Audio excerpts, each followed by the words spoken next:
First on report. മുൻ മാനേജറെ മർദ്ദിച്ച കേസിൽ നടൻ ഉണ്ണി മുകുന്ദന് സമൻസ് അയച്ച് കാക്കനാട് മജിസ്ട്രേറ്റ് കോടതി. അടുത്ത മാസം 27-ന് കോടതിയിൽ ഹാജരാകണം.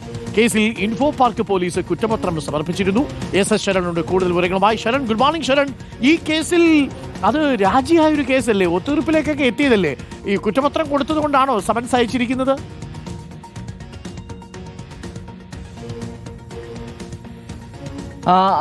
അരുൺകുമാർ, ഇതിനെ രണ്ട് രീതിയിൽ കാണണം. ഒന്ന്, അതായത് സിനിമാ സംഘടനകൾ ഇടപെട്ട് ഈ പ്രശ്നം പരിഹരിച്ചിരുന്നതാണ്. പക്ഷേ നിയമ നടപടികളുമായിട്ട് പരാതിക്കാരൻ മുന്നോട്ട് പോവുകയായിരുന്നു. അതിന്റെ അടിസ്ഥാനത്തിലാണ് ഇൻഫോ പാർക്ക് പോലീസ് ഈ ഉണ്ണിമുകുന്ദനെതിരെ കുറ്റപത്രം കോടതിയിൽ സമർപ്പിച്ചിരുന്നത്. എന്തായാലും ആ കുറ്റപത്രം സമർപ്പിച്ചതിന് പിന്നാലെ തുടർ നടപടികളിലേക്ക് കടന്നിരിക്കുകയാണ് കാക്കനാട് മജിസ്ട്രേറ്റ് കോടതി. അതായത് കുറ്റപത്രം സ്വീകരിച്ചതിന് ശേഷം ഇപ്പോൾ ഉണ്ണിമുകുന്ദനെ കോടതി സമൻസ് അയച്ചിരിക്കുന്നു എന്നുള്ളതാണ് ഏറ്റവും പ്രധാനപ്പെട്ട കാര്യം. അടുത്ത മാസം 27-ന് കോടതിയിൽ നേരിട്ട് ഹാജരാക്കണമെന്ന് നിർദ്ദേശിച്ചുകൊണ്ടാണ് സമൻസ് അയച്ചിരിക്കുന്നത്. അങ്ങനെ ഉണ്ണിമുകുന്ദൻ ഹാജരായ ശേഷമായിരിക്കും കുറ്റപത്രം വായിച്ച് കേൾപ്പിക്കാനുള്ള നടപടികളിലേക്ക് കോടതി കടക്കുക. എന്തായാലും നേരത്തെ ഈ കുറ്റപത്രം സമർപ്പിച്ചപ്പോൾ അതിൽ ഏറ്റവും പ്രധാനപ്പെട്ട ഭാഗം നമുക്ക് കാണാൻ കഴിഞ്ഞിരുന്നത്, അതായത് ഈ പരാതിക്കാരൻ ഉന്നയിക്കുന്നത് പോലെ ഒരു മർദ്ദനം ഉണ്ണി മുകുന്ദന്റെ ഭാഗത്ത് നിന്ന് ഉണ്ടായിരുന്നില്ല എന്നുള്ളതാണ്. അതായത് ഉണ്ണി മുകുന്ദൻ ഈ പരാതിക്കാരന്റെ ഫ്ളാറ്റിന്റെ കാർ പാർക്കിംഗ് ഏരിയയിലേക്ക് എത്തുന്നു. അതിനുശേഷം ഇരുവരും തമ്മിൽ പിടിവലി ഉണ്ടായി. അങ്ങനെ പിടിവലി ഉണ്ടായതിനെ തുടർന്നാണ് ഈ പരാതിക്കാരന്റെ മുഖത്തുണ്ടായിരുന്ന കണ്ണാടി പൊട്ടിയെന്നുള്ളതാണ് ഈ